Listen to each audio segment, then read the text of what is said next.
Record সংক্রান্ত কোনো মামলা আর হবে না, দেখাবো আজকের ভিডিওতে। তো আপনারা আশা করি পুরো ভিডিওটি দেখবেন, কেননা অনেকে 10 মিনিট 8 মিনিট বা 5 মিনিট একটা আমরা যে ভিডিওগুলো দিয়ে থাকি, এই ভিডিওগুলোর 1 মিনিট বা 1.5 মিনিট বা আমরা গড়ে অনেক সময় দেখি যে একটা ভিডিও 8 মিনিট বা 5 মিনিটের ভিডিও দেওয়া হয়েছে, গড় ওয়াচ টাইম দেখি যে 1 মিনিট বা 2 মিনিট। তার মানে আপনারা 1 মিনিট বা 2 মিনিট বা 30 সেকেন্ড একটা ভিডিও দেখে অনেক সময় ব্যাড কমেন্ট করে থাকেন।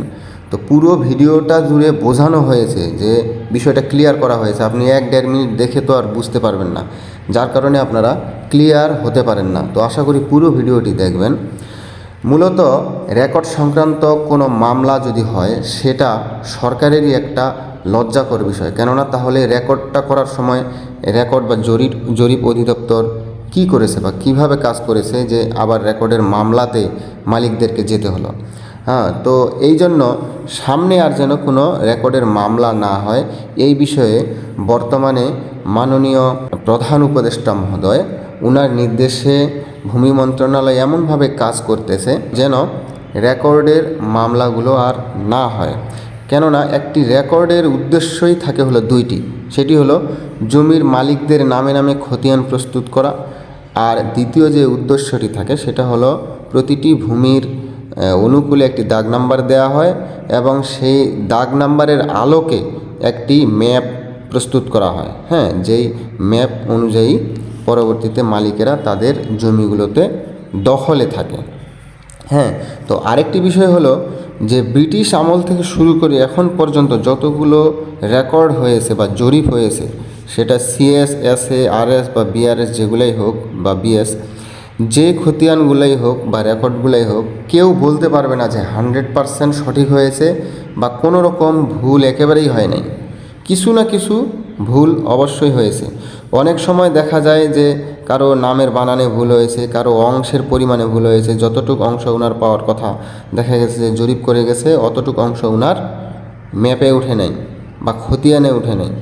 অনেক সময় দেখা গেছে যে একটা আমি উদাহরণস্বরূপ যদি বলি, যে সিএস ম্যাপে 10 নম্বর দাগ এবং 11 নম্বর দাগ, এই দুইটা দাগ উল্লেখ করে আমি যদি বলি যে 10 নম্বর দাগে আছে ধরুন 50 শতক জমি, 11 নম্বর দাগে আছে 30 শতক জমি। এখন এই যে 10 নম্বর দাগে 50 শতক জমি আছে, 11 নম্বরে 30 শতক জমি আছে, এসে রেকর্ডে এসে হয়ে গেছে কি 11 নম্বর দাগে হয়েছে 50 শতক আর 10 নম্বর দাগে 50 শতকের জায়গায় হয়ে গেছে 30 শতক। দাগই পুরো আলাদা, মালিক আলাদা, এক মালিকের নামে অংশ গেছে বেশি, এক মালিকের নামে অংশ গেছে কম।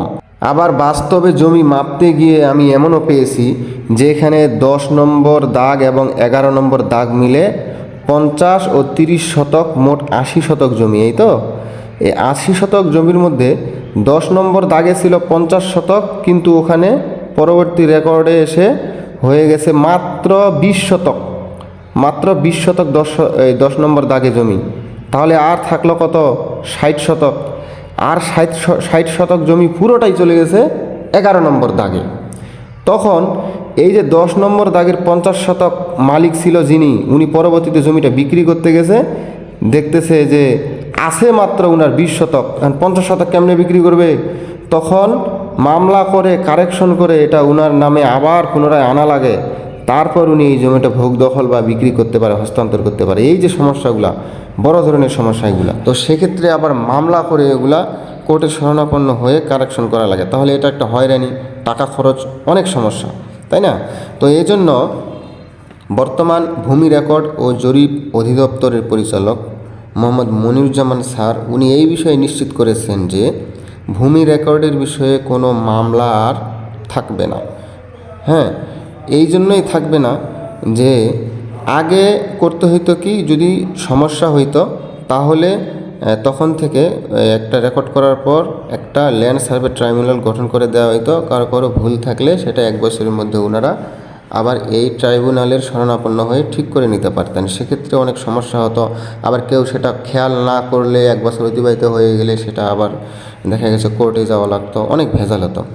এই জন্য যেহেতু ভুল হলে এটা সরকারের একটা লজ্জাকর বিষয়, এই জন্য সরকার এখন থেকে চায় যে এই যে বাংলাদেশের সামনে যে বিডিএস বা বাংলাদেশ ডিজিটাল সার্ভে যেটা হবে, এটা এমনভাবে হবে যে এখানে টোটাল স্টেশন মেশিন ব্যবহার করা হবে। এটা ভূমি জরিপের জন্য উন্নত মানের একটা মেশিন, প্রয়োজনে ড্রোন ব্যবহার করা হবে। হ্যাঁ, এমনকি ভূমি জরিপ করার ক্ষেত্রে যত উন্নত মানের এখানে ডিভাইস রয়েছে সবগুলাই ডিভাইস ব্যবহার করা হবে।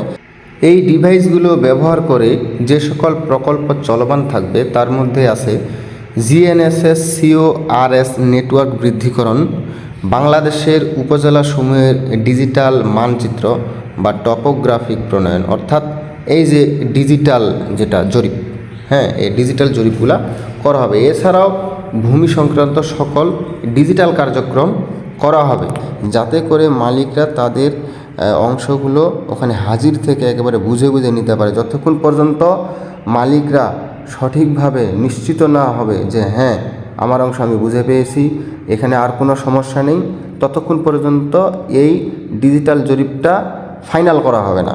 মালিকদের সুন্দর করে বুঝিয়ে দিয়ে, ডিজিটালভাবে জরিপ করে বুঝিয়ে দিয়ে একেবারে সকল সমস্যার সমাধান করার পরই ফাইনাল একটা জরিপ খতিয়ান প্রস্তুত করা হবে, ম্যাপ প্রস্তুত করা হবে। এই জন্য পরবর্তীতে আর কোনো মামলা কারো করার প্রয়োজন হবে না, সেই রকম কোনো মামলা করার প্রয়োজন হবে না। তো এই ছিল আজকের ভিডিও।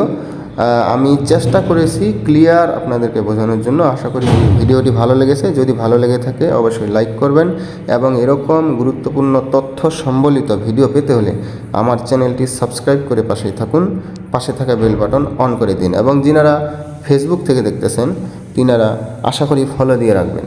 আসসালামু আলাইকুম ওয়া রাহমাতুল্লাহ।